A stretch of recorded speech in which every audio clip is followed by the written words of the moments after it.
ನಮಸ್ಕಾರ ಸ್ನೇಹಿತರೆ, ನಾಳೆಯಿಂದನೇ ಪಿಂಚಣಿದಾರರಿಗೆ ಜುಲೈ ತಿಂಗಳ ಹಣವು ಕೂಡ ಜಮಾ ಆಗ್ಲಿಕ್ಕೆ ಪ್ರಾರಂಭವಾಗಿದೆ.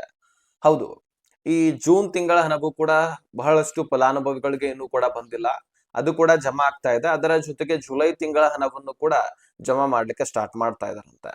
ಸೊ ಬಹುತೇಕ ಬಹಳಷ್ಟು ಫಲಾನುಭವಿಗಳನ್ನ ಈ ಈ ಒಂದು ಪಿಂಚಣಿ ಯೋಜನೆಯಿಂದನೇ ಹೊರಹಾಕಿದ್ದಾರೆ. ಯಾಕಂದ್ರೆ ಬರೀ ಒಂದು ಯೋಜನೆಗಳಲ್ಲಿ ವೆರಿಫಿಕೇಶನ್ ಆಗ್ತಾ ಇದ್ರೆ ಎಲ್ಲ ಕಡೆನೂ ಕೂಡ ವೆರಿಫಿಕೇಶನ್ ಮಾಡೋದು ನಿಲ್ಲಿಸ್ತಾ ಇದ್ರು. ಆದ್ರೆ ನೀವು ನೋಡ್ತಾ ಇದ್ರಿ, ಅನ್ನಭಾಗ್ಯದಲ್ಲಿ ರೇಷನ್ ಕಾರ್ಡ್ ಬಗ್ಗೆ, ಗೃಹಲಕ್ಷ್ಮಿ ಯೋಜನೆಯಲ್ಲಿ ಪರಿಷ್ಕರಣೆ, ಶಕ್ತಿ ಯೋಜನೆಯಲ್ಲಿ ಹೊಸದಾಗಿ ಅರ್ಜಿ, ಈ ಗೃಹ ಜ್ಯೋತಿಯಲ್ಲಿ ಹೊಸದಾಗಿ ಅರ್ಜಿ, ಇನ್ನು ಶಕ್ತಿ ಯೋಜನೆಯಲ್ಲಿ ಹೊಸದಾಗಿ ಶಕ್ತಿ ಸ್ಮಾರ್ಟ್ ಕಾರ್ಡ್ ತರಲಿದ್ದಾರೆ. ಸೊ ಪ್ರತಿಯೊಂದು ಯೋಜನೆಯಲ್ಲಿ ಚೇಂಜಸ್ ಆಗ್ತಾ ಇದೆ ಅಂದ ಬಳಿಕ ಈ ಪಿಂಚಣಿ ಯೋಜನೆಯಲ್ಲಿಯೂ ಕೂಡ ವೆರಿಫಿಕೇಶನ್ ಆಗ್ತಾ ಇದೆ. ಸೊ ಈ ವೆರಿಫಿಕೇಶನ್ ಆಗ್ತಕ್ಕಂತಹ ಸಂದರ್ಭದಲ್ಲಿ ಸುಮಾರು ಹತ್ತತ್ರ ಈಗಾಗ್ಲೇನೆ 3 ಲಕ್ಷಕ್ಕಿಂತ ಹೆಚ್ಚಿನ ಪಿಂಚಣಿದಾರರನ್ನ ಆಲ್ರೆಡಿ ತೆಗೆದಾಕಿದ್ದಾರೆ. ಇನ್ನೂ ಕೂಡ ತೆಗೆದಾಕುವಂತಹ ಸಾಧ್ಯತೆ ಇದೆ.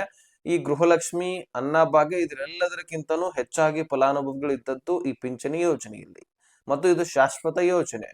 ಸೊ ಹೀಗಾಗಿ ಇಲ್ಲಿ ಮೊದಲಿನಿಂದನೂ ಕೂಡ ವೆರಿಫಿಕೇಶನ್ ಆಗಿರ್ಲಿಲ್ಲ. ಯಾವಾಗ ಗ್ಯಾರಂಟಿ ಯೋಜನೆಗಳು ಬಂತು, ಯಾವಾಗ ಈ ಗ್ಯಾರಂಟಿ ಯೋಜನೆಗಳಿಂದ ಸರ್ಕಾರ ದುಡ್ಡಿನ ಹೊರೆ ಅನುಭವಿಸ್ತಾ ಇತ್ತು, ಆ ಸಂದರ್ಭದಲ್ಲಿ ಪ್ರತಿಯೊಂದು ಯೋಜನೆಗಳಲ್ಲಿ ವೆರಿಫಿಕೇಶನ್ ಮಾಡಿ ಆದಷ್ಟು ಎಷ್ಟು ಮಹಿಳೆಯರನ್ನ ಹೊರಹಾಕ್ಲಿಕ್ಕಾಗತ್ತೋ, ಈ ಕಡೆ ಪಿಂಚಣಿ ಯೋಜನೆಯಲ್ಲಿ ಎಷ್ಟು ಫಲಾನುಭವಿಗಳನ್ನ ಹೊರಹಾಕ್ಲಿಕ್ಕಾಗತ್ತೋ ಅಷ್ಟು ಪ್ರಯತ್ನ ಸರ್ಕಾರ ಮಾಡೇ ಮಾಡುತ್ತೆ. ಯಾಕಂದ್ರೆ ಎಲಿಜಿಬಲ್ ಇದ್ದಂತವ್ರಿಗೆ ಮಾತ್ರ ದುಡ್ಡು ಹೋದ್ರೆ ಸರ್ಕಾರಕ್ಕೆ ಇನ್ನೂ ಹೆಚ್ಚಿನ ದುಡ್ಡು ಉಳಿಯುತ್ತೆ. ಈಗ ಮೃತಪಟ್ಟವರ ಹೆಸರಿನಲ್ಲಿ ಲಕ್ಷಾಂತರ, ನೂರಾರು ಕೋಟಿ ಗಟ್ಟಲೆ ದುಡ್ಡು ಜಮಾ ಆಯಿತು ಗೃಹಲಕ್ಷ್ಮಿಯಲ್ಲಿ. ಆ ಸೇಮು ಈ ಪಿಂಚಣಿ ಯೋಜನೆಯಲ್ಲಿ ಕೂಡ ಆಗ್ತಾ ಇದೆ. ಪಿಂಚಣಿ ಯೋಜನೆಯಲ್ಲಿ ಅದರಲ್ಲಿ ಹಿರಿಯ ನಾಗರಿಕರಲ್ಲಿ ಮುಖ್ಯವಾಗಿ ತೀರಿ ಹೋದ್ರು ಸಹಿತ ಅವರ ಖಾತೆಗಳಿಗೆ ಸರ್ಕಾರ ದುಡ್ಡು ಜಮಾ ಮಾಡ್ತಾ ಇದೆ. ಯಾಕಂದ್ರೆ ಮನೆಯವರು ಮರಣ ಪ್ರಮಾಣ ಪತ್ರವನ್ನ ತೆಗೆಸಿಲ್ಲ. ಸೊ ಡೆತ್ ಸರ್ಟಿಫಿಕೇಟ್ ತೆಗೆಸಿದ್ದೆ ಆದ್ರೆ ಸರ್ಕಾರಕ್ಕೆ ಇನ್ಫಾರ್ಮೇಶನ್ ಹೋಗ್ತಾ ಇತ್ತು, ದಿಢೀರನೆ ಇಂತಹ ಯೋಜನೆಗಳನ್ನ ಬಂದ್ ಮಾಡಲಾಗ್ತಾ ಇತ್ತು. ಈ ಕಡೆ ಪಿಂಚಣಿ ಪಡೆಯುವವರು ಮುಖ್ಯಸ್ಥೆಯರು ಗೃಹಲಕ್ಷ್ಮಿನೂ ಪಡೆಯುವುದು, ಪಿಂಚಣಿ ಪಡೆಯುವುದು, ಮತ್ತು ಅವರ ಕುಟುಂಬವರು ಅವರು ಮೃತಪಟ್ಟಿದ್ರೆ ಪಿಂಚಣಿ ಮತ್ತು ಗೃಹಲಕ್ಷ್ಮಿ ದುಡ್ಡನ್ನು ಕೂಡ ಪಡ್ಕೊಳ್ತಾ ಇದ್ರಂತೆ. ಅದನ್ನ ವಿಡ್ರಾಲ್ ಹೇಗ್ ಮಾಡ್ಕೊಳ್ತಾರಂದ್ರೆ, ಆ ಮೃತಪಟ್ಟವರ ಮೊಬೈಲ್ ಇರುತ್ತೆ, ಆ ಮೊಬೈಲ್ ನಲ್ಲಿ phone pay, Google pay, Paytm ಈ ರೀತಿನೂ ಕೂಡ ಆನ್ಲೈನ್ ಟ್ರಾನ್ಸಾಕ್ಷನ್ ಇರುತ್ತೆ. ಇಲ್ಲಪ್ಪ ಏನು ಇಲ್ಲ ಅಂದ್ರೂ ಕಡಿಕ್ ಎ.ಟಿ.ಎಂ ಆದ್ರೂ ಇದ್ದೇ ಇರುತ್ತೆ. ಸೊ ಫೈನಲಿ ಅದಾದ್ರೂ ಇದ್ದೇ ಇರುತ್ತೆ. ಆ ಎ.ಟಿ.ಎಂ ಮುಖಾಂತರ ದುಡ್ಡನ್ನ ವಿಡ್ರಾಲ್ ಮಾಡ್ಕೊಳ್ಳೋದು, ದುಡ್ಡನ್ನ ಖರ್ಚು ವೆಚ್ಚಕ್ಕಾಗಿ ಬಳಕೆ ಮಾಡ್ಕೊಳ್ಳೋದು, ಈ ರೀತಿ ಮಾಡ್ತಾ ಹೋದಾಗ ಈ ರೀತಿ ಲಕ್ಷಾಂತರ ಕುಟುಂಬಗಳಿದಾವೆ. ಹೀಗಾಗಿ ಸರ್ಕಾರಕ್ಕೆ ನೂರಾರು ಕೋಟಿ ಗಟ್ಟಲೆ ವೆಚ್ಚವಾಯಿತು, ಸರ್ಕಾರಕ್ಕೆ ನಷ್ಟವಾಯಿತು. ಸೊ ಹೀಗಾಗಿ ಎಲಿಜಿಬಲ್ ಇದ್ದಂತವರಿಗೆ ಮಾತ್ರ ದುಡ್ಡು ಹೋಗಬೇಕಂತ, ಮತ್ತು ಎರಡೆರಡು ರೇಷನ್ ಕಾರ್ಡ್ ಗಳನ್ನ ಹೊಂದಿದಂತವರು, ಮತ್ತು ಫೇಕ್ ಡಾಕ್ಯುಮೆಂಟ್ಸ್ ಗಳಿಂದ ಪಿಂಚಣಿ ಯೋಜನೆಯಲ್ಲಿ ಅರ್ಜಿ ಹಾಕಿದಂತವರು, ಈ ರೀತಿ ಇದ್ದಾಗ ಪ್ರತಿಯೊಂದು ಯೋಜನೆಯಲ್ಲಿ ವೆರಿಫಿಕೇಶನ್ ಆಗ್ಲೇಬೇಕಾಗಿತ್ತು, ಮತ್ತು ಆಯಿತು ಕೂಡ. ಸೊ ಇನ್ನು ಕೂಡ ಪರಿಷ್ಕರಣೆ ನಡೀತಾನೆ ಇದೆ, ಅರ್ಜಿ ಕೂಡ ಸ್ಟಾರ್ಟ್ ಆಗ್ತಾನೆ ಇದೆ, ಅಲ್ಲಿ ಕೂಡ ನೀವು ಅರ್ಜಿ ಸಲ್ಲಿಸಬಹುದಾಗಿರುತ್ತೆ. ಸೊ ಮತ್ತು ಈ ಪಿಂಚಣಿ ಯೋಜನೆಯಲ್ಲಿ ಕೂಡ ಇದೇ ಸೇಮ್ ಎಲ್ಲ ವೆರಿಫಿಕೇಶನ್ ಆಗ್ತಾ ಲಕ್ಷಾಂತರ ಫಲಾನುಭವಿಗಳನ್ನ ಈ ಒಂದು ಯೋಜನೆಯಿಂದ ಹೊರಹಾಕಿದ್ದಾರೆ. ಅದರಲ್ಲಿ ಅನುಮಾನಾಸ್ಪದ ಫಲಾನುಭವಿಗಳನ್ನು ಕೂಡ ಹೊರಹಾಕಿದ್ದಾರೆ. ಯಾಕಂದ್ರೆ ಈ ಯೋಜನೆಯಲ್ಲಿ ಅರ್ಜಿಯನ್ನ ಸಲ್ಲಿಸಬೇಕಂತ ನಿಮಗೆ ಹೇಳಿಲ್ಲ, ಆದ್ರೆ ಇಲ್ಲಿ ವೆರಿಫಿಕೇಶನ್ ಆಗ್ತಾ ಇದೆ. ಆ ವೆರಿಫಿಕೇಶನ್ ಮಾಡುವಂತಹ ಸಂದರ್ಭದಲ್ಲಿ ನಿಮ್ಮ ಮೇಲೆ ಅನುಮಾನ ಬಂದ್ರೂ ಸಹಿತ ನಿಮ್ಮನ್ನ ತೆಗೆದಾಕಿರ್ತಾರೆ. ಇವರು ಬದುಕಿಲ್ಲ ಅಂತ ಅನಿಸಿದ್ರು ಸಹಿತ ತೆಗೆದಾಕ್ತಾರೆ. ಇಂಪಾರ್ಟೆಂಟ್ ಏನಪ್ಪಾ ಅಂದ್ರೆ, ನೀವು ಬಹಳ ವರ್ಷದಿಂದ ವೋಟಿಂಗ್ ಮಾಡಿರ್ಲಿಲ್ಲ ಅಂದ್ರೂ ಸಹಿತ ಅದು ಅನುಮಾನಾಸ್ಪದ ಆಗತ್ತೆ. ನೀವು ಬದುಕಿದ್ರೆ ಬಂದು ವೋಟ್ ಮಾಡ್ತೀರಿ, ಇಲ್ಲ ಅಂದ್ರೆ ಮಾಡಿರೋದಿಲ್ಲ. ಅದಕ್ಕಾಗಿ ಅದು ಒಂದು ಅನುಮಾನ ಚುಕ್ಕೆ ಆಗ್ಬಿಡತ್ತೆ.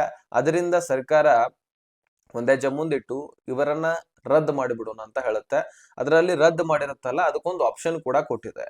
ಯಾಕಂದ್ರೆ ಅನುಮಾನ ಬಂದಂತವರನ್ನ ತೆಗೆದು ಹಾಕ್ಲಿಕ್ಕೆ ಬರೋದಿಲ್ಲ. ಯಾಕಂದ್ರೆ ಅವರು ಬದುಕಿರಬಹುದು ಕೂಡ, ಹೀಗೂ ಕೂಡ ಇರತ್ತಲ್ವ ಚಾನ್ಸು. ಅದಕ್ಕಾಗಿ ಅವ್ರಿಗೆ ಒಂದು ವಿಷಯ ತಿಳಿಸಿದೆ, ನಿಮಗೆ ದುಡ್ಡು ಮತ್ತೆ ಜಮಾ ಆಗಬೇಕು, ನೀವು ಬದುಕಿದಿರಿ ಅಂದ್ರೆ ನಿಮ್ಮ ಲೈಫ್ ಸರ್ಟಿಫಿಕೇಟ್ ಅಂದ್ರೆ ಜೀವಿತ ಪ್ರಮಾಣ ಪತ್ರ ಅಂತ ಕರಿತೀವಿ.